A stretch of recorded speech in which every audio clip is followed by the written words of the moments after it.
You know who else just dropped 4 episodes, bro? My mom! But also, regular show The Lost Tapes has a brand new batch of 4 episodes. I'm going to be reviewing and analyzing each one to see if regular show The Lost Tapes can continue to be a decent revival. If you like content just like this, please make sure to like and subscribe. I upload all the time. You don't want to miss it. Now let's finally take a look at regular show The Lost Tapes once again. Spoiler warning. Starting off, taking a look at episode 6, it's going to be the episode Benson. And this episode to me is honestly kind of the antithesis. It's the only word in the English lexicon that I say with a lisp. It is the pinnacle of what I want from regular show The Lost Tapes.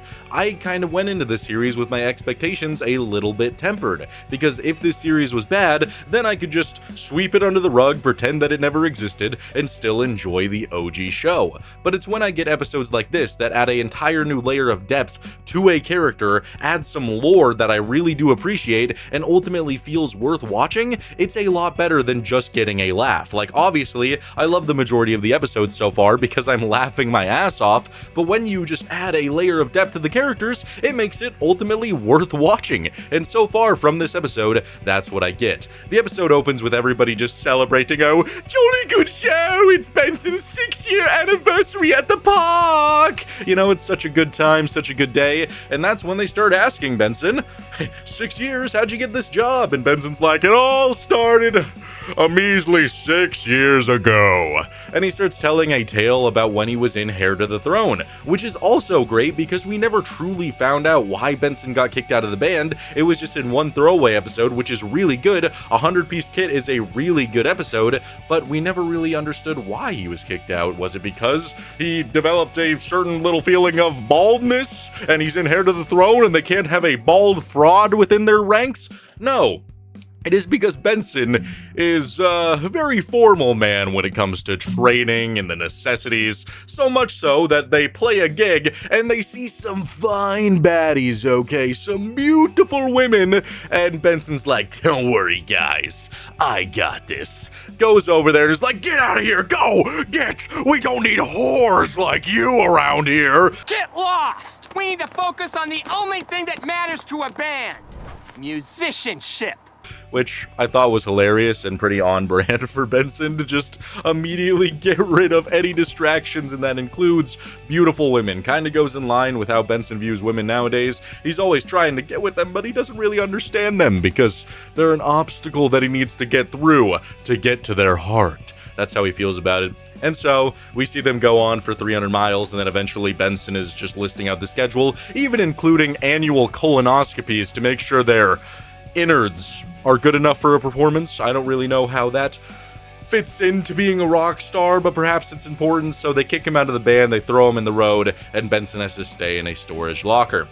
He's sitting there, he starts walking around, and eventually he stumbles upon the park, and we see this environment that's destroyed. It doesn't look good, it doesn't look like the park that we know, and Benson starts practicing his drums, and Pops is like, oh, jolly good show, I do love me a rousing round of beats, ooh, nice background tunes. And he immediately just hires Benson for a job just because he's sitting in a park alone playing the drums. And so Benson figures, oh, why not? I'm just waiting for my band to realize that they need me. And so Benson is hired, and that is when we get to see all of our other park members. Muscle Man has a volleyball scholarship for some reason.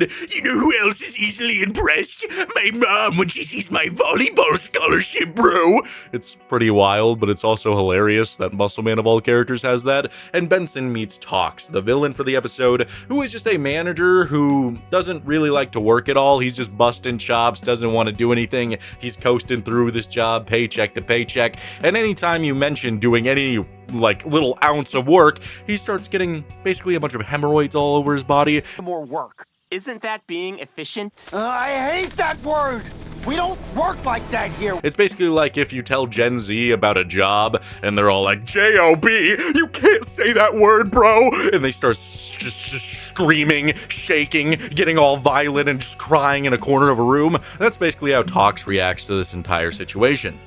And so, he leaves, he goes out of his way, and Benson, upon seeing him leave, he's like, well, he's gone, let's get some work done! And because nobody around here has done anything meaningful in a while, they actually like this, and they all start working, which makes it a really good origin for Benson working at the park, because it's not just like, oh, he was hired and he hated his life. This was his only option, and he actually does work that garners him respect, and people appreciate him and want him to be manager. It's not just a situation where he worked as a little runt, a little bottom of the barrel, and then worked his way up to manager. He is manager because everybody in the park liked him, which I think is a sweet and wholesome way of painting it. So they get a bunch of work done. Tox doesn't like this. He sees the heir to the throne has replaced him with a Drumatron. Benson goes to visit them, and even Drumatron is a banger with the ladies. They all love that drumming little machine. That's gonna be what it's like in 5 years with the Clankers, who are just Casanovas and have those beautiful jawlines and are like, you want a real piece of metal instead of that skin flute guy over there? As the Redditor Chud begins to cry, that'll be where we're heading, but the Drumatron, it's just better than Benson in every way, so he goes back to the park, defeated, sad, and everybody recruits him because they want him back. They want him to be manager. He's manager, and this isn't the greatest sequence of all time, but I did enjoy it, where Tox, he comes back after Benson has stolen his job. He's the new manager. He's angry about this. His hemorrhoids are growing. He grows into a giant sludge-like monster, a big old green, mean machine. It's basically like if, I don't know, if you walked up to Mr. Beast and said you didn't like Feastables, this is what I would imagine he becomes. Tox, I'm letting you go. Go? I'm not going anywhere! He just raises an eyebrow like, yeah, I'm beasting it! And he just turns into this. That's really what I would imagine. And so, Benson has to stand up to this guy. Muscle Man has to dodge some of Tox's green sludge. He jumps off of a ledge, just breaks both of his wrists. No! My beach volleyball scholarship! It's so tough, but it's so funny. And he's just like, oh no, bro, my volleyball scholarship! And so Benson has to float up into the sky and delivers his very first "You're fired," thus killing Tox, which was fun. You're fired! I hate efficiency! I enjoyed that sequence. It's a little bit out there, but hey, it's regular show. It can never be too regular, I guess. And, I like how everybody had their eyes closed, so Muscle Man's just like, oh no, bro, I mean, you fired Tox, and then we had our eyes closed, so it's like he must have just gotten up and walked away with his free will. Even though his sludge and just decaying corpse is all over the park and they gotta go clean it up now. I absolutely love this episode. It's no wonder that I'm having a good time. If I could talk about a single episode for almost 7 minutes right now, then I'm obviously having a good time. It's just fun to talk about, which is what I want from regular show, because back when I was making a regular show video every single day, this is the type of stuff that I could do. Just sit here, no script, just talk about how much I enjoyed the episode, every single part of it, and just have a couple of laughs, and that's what I really like. If I was to rate this episode 1 to 10, I would probably give it a solid like 8.5 out of 10. I really enjoyed this one. Now taking a look at the episode Good Midge Spiking, which follows Beginson and focuses on Muscle Man's beach volleyball scholarship, bro. It all started when Storla broke up with me for the very first time, bro. And we get the illustrious story, the heartthrob of a tale, where Muscle Man was basically chudding it to the max, going around in a mall, eating a bunch of food, skipping out on work, watching movies. He decides to pay a visit to his girl, Storla. And she's not at work. Where could she be? Her coworker points out that she's at the tattoo parlor across the mall. Muscle Man runs out and sees something that he never thought he would see. His heart shatters into a million pieces. He doesn't know what to do. Oh no, bro! Storla! You're getting rid of your tramp stamp, bro! Starla? Yeah, Starla's erasing or just putting a line through the tramp stamp that she has of Muscle Man's name because she's sick and tired of Muscle Man not having any goals, any ambition, and not having a passion for life. So Muscle Man is no longer the name above Starla's gaping ass. So Muscle Man now has to find a way to prove himself because he's just a dumped loser. He has to earn his big green woman back.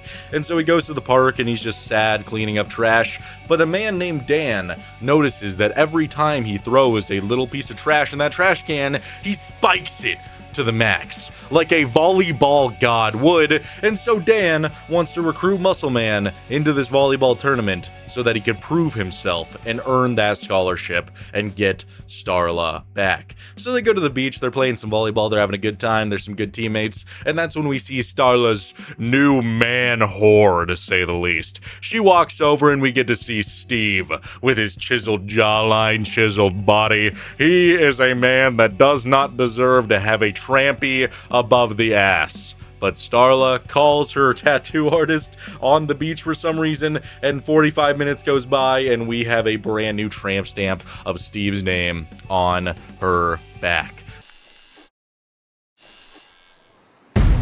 So Muscle Man now has something to fight for, something to work towards, someone to defeat. And apparently it's not a regular volleyball tournament. It's a underground volleyball tournament where they have to fight a bunch of monsters and ghouls and whatnot and freaks and so what. And so they go down there and we get to meet Blake, who is the ultimate volleyball porpoise, just a super jacked porpoise in a aquarium tank. The translator makes a return, you know, the guy who was with the coffee, also the freeze, all those guys. Yeah, he's back and he's voicing for the porpoise. Do not touch me, Dilwad.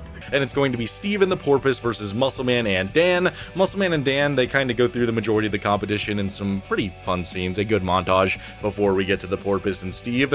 And then we get to see the Porpoise in action, and dear Lord, is it worth it when he just goes up, smacks that shit down with his tail with a sonic boom. Classic Blake. He is the volleyball porpoise, that is for sure. But Muscle Man, because he's getting his ass kicked by the porpoise and Steve, he goes up to Starla and says, I'm doing this for you, babe. I'm doing this for you. And Starla, she doesn't like that one bit. She's like, oh, Mitch, you're supposed to be doing it for you. You don't even understand that.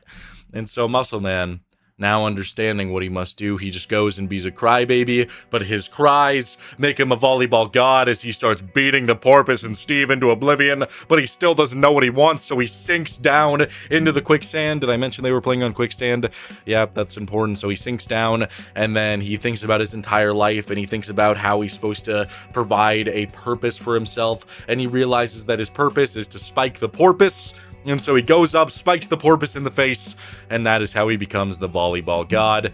I loved that. That was pretty goddamn funny. That's pretty much all there is to this episode. We get a couple of good scenes after that, like Muscle Man falling on Dan vanishing into thin air because he was a ghost this whole time, the coffee bean and the translator meet for the very first time.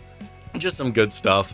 I ultimately found this episode to be pretty refreshing and pretty enjoyable. I enjoyed every single aspect of Muscle Man's character here. Some of it feels a little bit like trashy in a way that I feel like people are going to point out, like, why is Muscle Man acting like this? Why is he such a crybaby? Why doesn't he understand his purpose in life, bro? What's going on? But you have to take into consideration, this is 6 years in the past, so it's before Muscle Man was able to share his feelings, it's before he met Mordecai and Rigby, it is before a lot of things. So, overall, I think it's a great spot for Muscle Man's lore, and I thought it was pretty entertaining. Taking a look at another episode, Corpse Flower, and this is another really good episode. Honestly, by the time the Lost Tapes is over, if they keep this ball rolling, there is a chance that I could genuinely make a video called How the Lost Tapes Saved Margaret, because they are elevating her character in such meaningful ways that actually gives her a personality and adds so many layers of depth to her character to where I don't hate her. I don't view her as just a shallow romantic interest for Mordecai. I don't view her as just a piece of shit liar who tried to get with Mordecai, even though Mordecai's the main villain there. She was definitely an amplifier. I view her as a human being within the show with a genuine personality and interests and struggles, and that is honestly something that I crave from regular shows. So this is a nice addition so far. But this episode is mainly about Eileen. So the episode opens with Mordecai and Rigby doing some classic raps. They try to get Margaret in on it, and she's like, oh, am I a rapper? Or am I a poet? And she's struggling because she has a big poetry reading in a few days and she's really nervous about it, so she just cannot rap. She is trying to be a poet. And that is when Eileen walks up, and in classic Eileen fashion, she just gets on the table and says, "You guys want to smell a dead bod?" You want to smell a deceased bod? Huh? Which is a lovely thing to lead into with a conversation, and she is apparently talking about the corpse flower, which is going to be blooming soon, and she says that it's on a Thursday, but Margaret's big poetry night is also on a Thursday, so Margaret, rightfully, is a little bit bummed by this. She said that she would go, and this is very sad, but Rigby, he says that he can make a Rig bona fide promise that this is going to happen, that she's going to see the corpse flower and she's going to go to Margaret's poetry reading. So they gotta try to make this happen. Rigby has a plan, and I just love every single aspect of it. It doesn't have any of the pacing issues that some of the other Lost Tapes episodes have, where it's just thing after thing after thing. We get some time to breathe with Rigby and Eileen hanging out here, like when they go to get some nice juicy chicken sandwiches, and we get this moment where Eileen is just, down bad for Rigby's rig bone, to say the least, saying, "These chicken sandwiches aren't the only hot thing out here." The chicken sandwiches aren't the only thing that's hot around here. Ooh la la, Eileen, you Casanova, dear Lord. And so they get in the car, and an important thing to mention is that Rigby, he rubbed all of his chicken sandwich sauce all over the car. That's important to mention. We can't forget this. So they go to see the corpse flower, and it's not in bloom yet, and I like everything that Rigby does here to try to convince the woman that it needs to bloom now. He walks up with $1 and a piece of gum and is like, "Come on, let's speed nature up a little bit. How about a Rig bona fide bribe?" What's it gonna take to get this stank stinking? You know what I'm saying? That doesn't work because it's nature, and we get a lot of different scenes where Margaret is back at her poetry night and she's just freaking out, and also adds some fun awkwardness to her character that she just didn't have before. It's fun to see this version of Margaret sweating, freaking out, wearing a bunch of different layers, chugging water in really funny ways. Freaking out. She's wedged between two bookshelves. It just adds so much to her character, and it makes her so much more interesting, as Mordecai's just like, "What did I ever see in this woman? What did I ever see in this woman? What is she doing?" Ugh! At least that's probably what he's thinking. I don't know. Either way, Rigby and Eileen, they realize that they just need to go back to the poetry reading because the corpse flower just isn't gonna bloom in time. At the same time, the old lady who's guarding the corpse flower is like, "It's been a while since I've had a break. Oh no." So she goes to take a break, and that's when Rigby decides to just grab the flower, gets in the car, and I love this sequence where he just slams it in. Eileen's like, "What is that?" "Definitely nothing, don't pay attention to it." Eileen's like, "Why is there soil all over you?" "Oh, soil? I don't know what you're talking about," as they start driving away. What was that? It's so weird. What's that on your hand? It's definitely not potty soil. Let's get out. And that is when police see that they're speeding, try to pull them over, coming at them, and Rigby's interaction with the police is also really funny. The way he plays it off like, "What are you guys smelling back there? A dead body? What's that, chicken sauce?" "Oh, I don't see anything, officer." And the way that he gets out of this situation is also great, staring the officer dead in the face and saying, "We get to go free if you say what?" And the officer goes, "What?" And then he drives away at the speed of light. We're free to go if you say what? What? That was lovely. Again, just has that classic regular show vibe. I do love the pacing of this episode. Every conversation feels a lot more natural here, even though some of it is a little bit odd dialogue-wise. I still really enjoy it. So they get all the way back, they crash into the building, they're there for Margaret's big old poetry time, they pop the trunk on the corpse flower, Margaret starts reading, and again, it adds another layer of depth to her character where her entire poetry read is, "M is for Margaret, Margaret, yeah. A is for awesome. R is for really awesome." All right. Pretty cool, Margaret. And the corpse flower begins to bloom. Everybody gets a sweet, luscious sniff of the most disgusting, most putrid smelling flower known to man. E is for excellent. The cops show up, and they see it's a corpse flower, and they chase Muscle Man because Muscle Man has chicken sandwiches now. "No, bro, you can't have my chicken sandwich.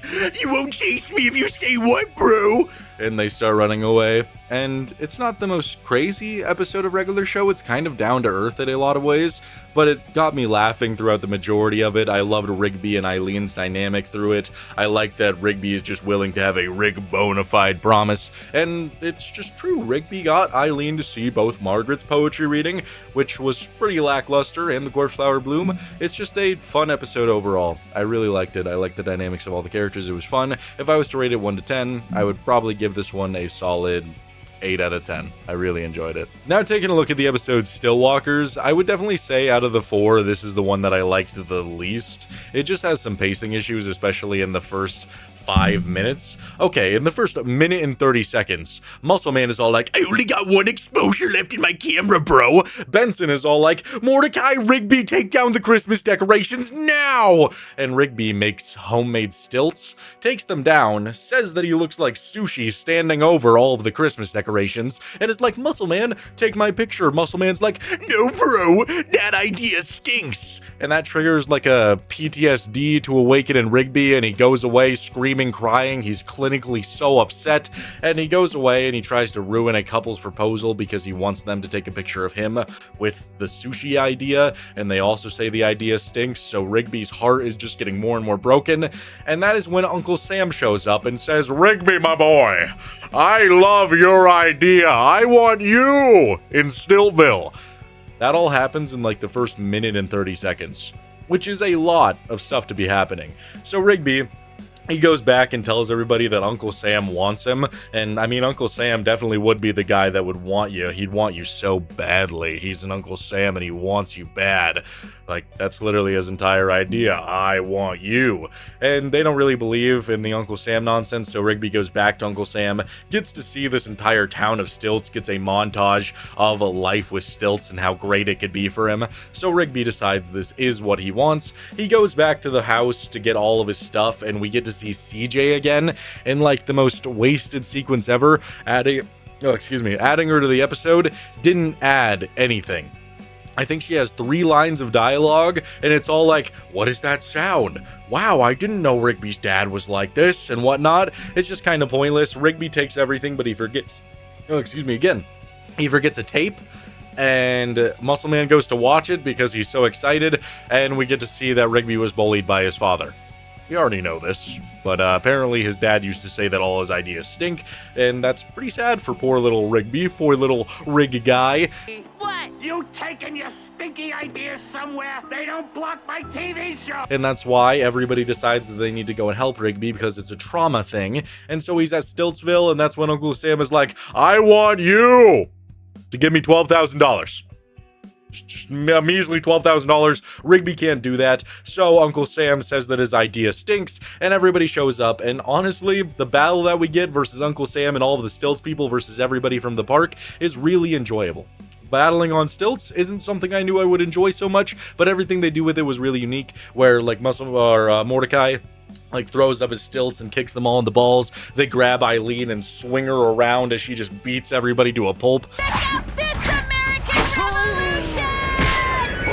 That was fun. I enjoyed it. The stilts battle really made the episode, and that's pretty much it. Everybody likes Rigby's idea now, so they take a picture. Happy ending. His ideas do not stink. He goes and confronts his father and says, your ideas stink. It's overall decent. Again, the pacing issues are clearly there for the large majority of it. That is a little bit of a hindrance to my enjoyment because it does feel it's just like throwing things at me to try to get me to be intrigued when I would be intrigued if you slowed it down a little. But overall, it was still fun. The last 5 minutes with Rigby, learning about his past, and then that battle with Stilts definitely saved the episode. It does kind of feel like a rehash of a lot of things that we've seen from the OG, but then again, I don't really care. The large majority of everything is a rehash of everything, so it's not really going to be that much of a hindrance, at least for me. If I was to rate this episode 1 to 10, I would give it a solid 6.5 out of 10. I still thought it was decent, not the worst thing I've ever seen. Please let me know down in the comments below what you think about this round of regular Show the Lost Tapes episodes, and in all honesty, as a person who does this for a job, and is supposed to be critical, is supposed to analyze every single detail, is supposed to go in depth with this, I had a really good time. I already know I'm going to get so many comments saying, this sucks, it doesn't feel like classic regular Show, but to me, I just feel the exact opposite. It does feel like regular Show in a lot of ways, and in a lot of ways, it's just expanding upon all of the things that I love about regular show. As for the animation, I don't have a single complaint. Animation was pretty goddamn good, and compared to a lot of other shows, it still looks beautiful. It may not be the most amazing thing ever, it may be a big change compared to what we had before, but it still looks great to me. I really enjoy it. I love the comedy. There was a lot more slow burn in these episodes, which I can't appreciate. Every episode except Stilts felt like it was building up the episode a lot more instead of just rapid fire throwing things at you, which I do appreciate, and it made every single joke hit a lot more. So overall, this round of Lost Tapes, I really enjoyed, and so far, this revival, I'm absolutely loving it. So thank you guys so much for watching. I'll see you guys in the next one. Bye.